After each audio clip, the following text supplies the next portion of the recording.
So that's requests. Let's go ahead and talk about solutions. Solutions, once again, are just what they are in your CRM. In your CRM, solutions are internal, information, how-tos, how to solve certain problems, things that you need to put in a knowledge database for employees of the company. But these are solutions for your clients, things that will be visible to everybody and will not be related to a specific account. So again, there's no place in here to put a name or a phone number or anything like that. You're not going to put an account. You're just going to have a solution title. So for instance, how to change over mortgage documents. And then maybe the answer or the solution is step 1. Complete our standard request form. Alternately, contact your mortgage company for their standard form. Form 2. Mail by certified or registered mail. 3. Generally, it takes 2 to 3 weeks, but mortgage companies differ. When you receive the updated documents, email or fax or mail us a copy at Acme Legal.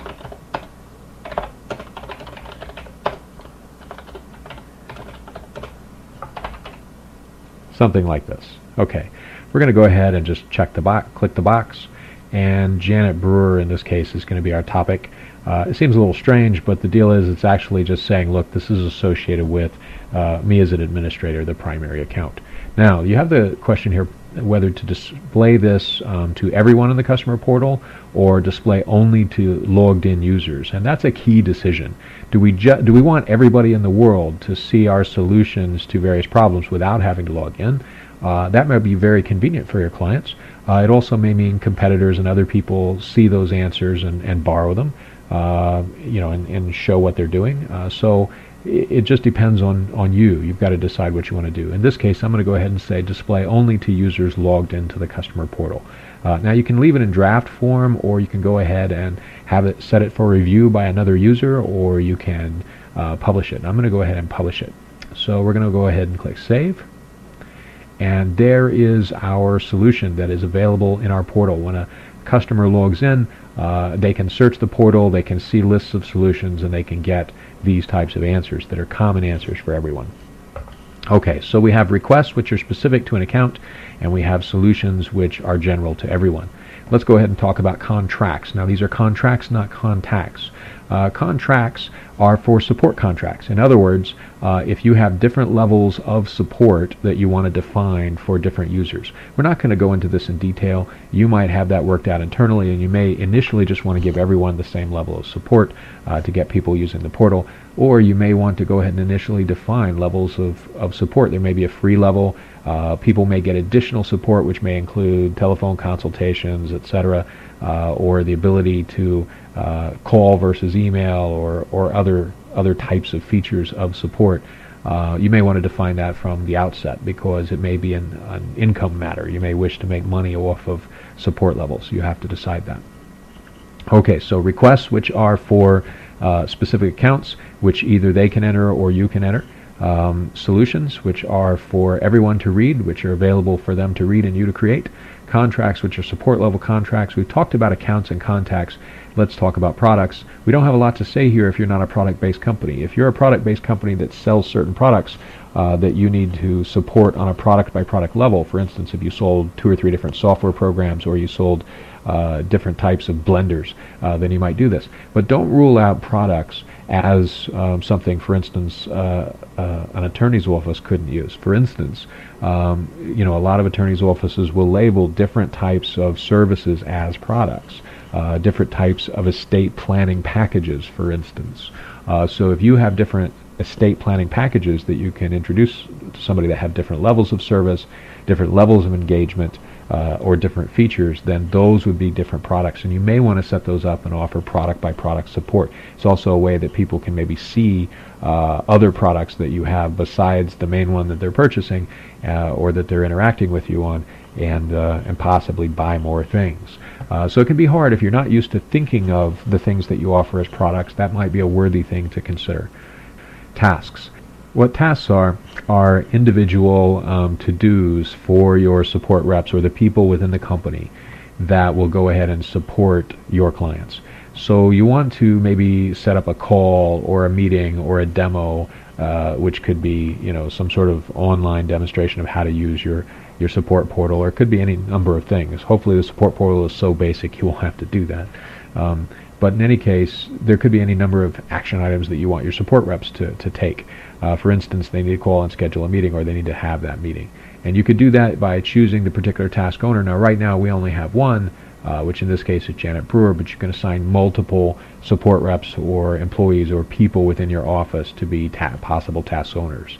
You just create them as support reps within the system, and now they're available to assign tasks to.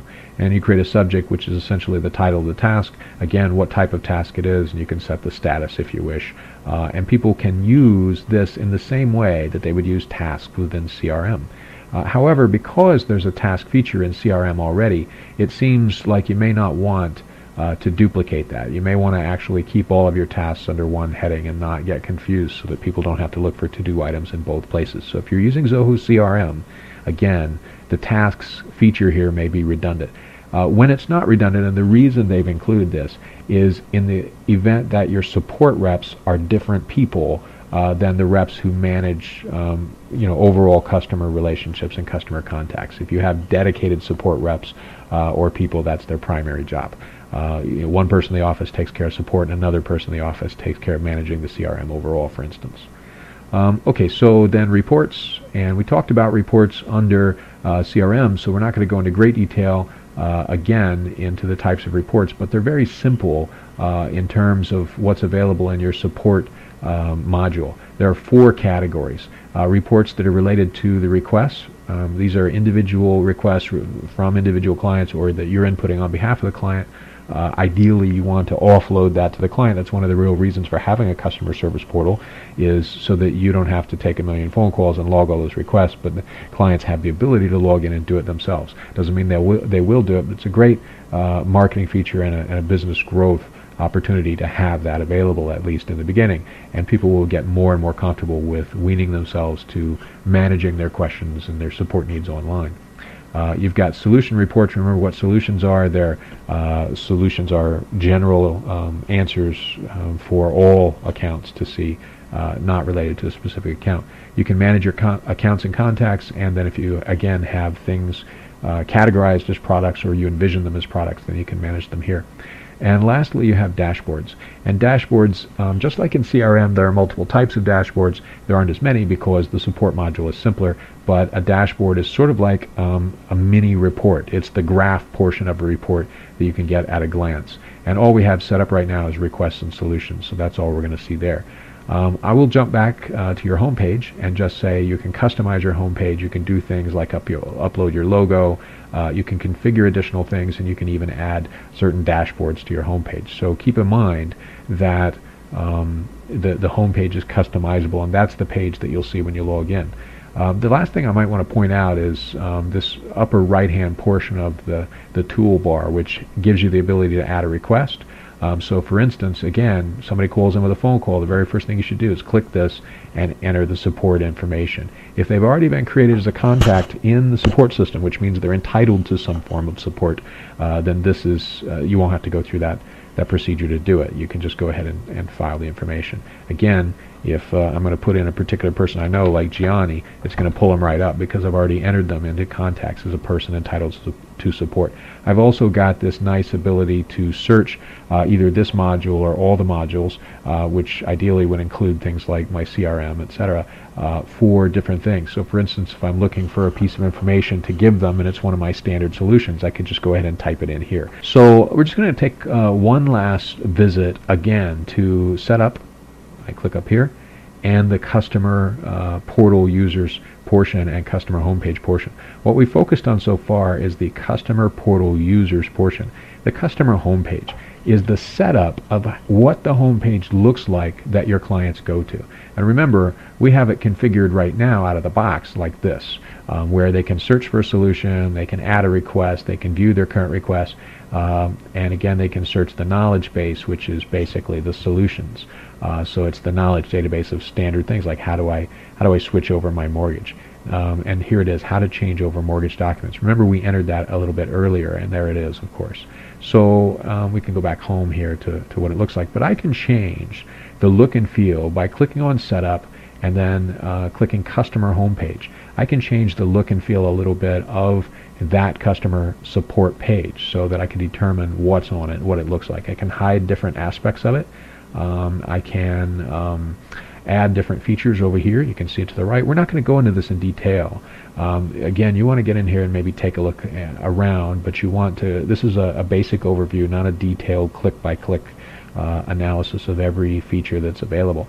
It works out of the box. You may want to leave it that way at first and then get feedback on how you should change it. But in the meantime, you may want to explore the features that are available, what kinds of changes you can make to it. One feature I will point out is there's some nice templates here that you can modify in terms of your request and email templates. There's some other features you'll want to look into. Okay, so this has been an overview of Zoho Support. We previously did an overview of Zoho CRM, and I hope this has been helpful.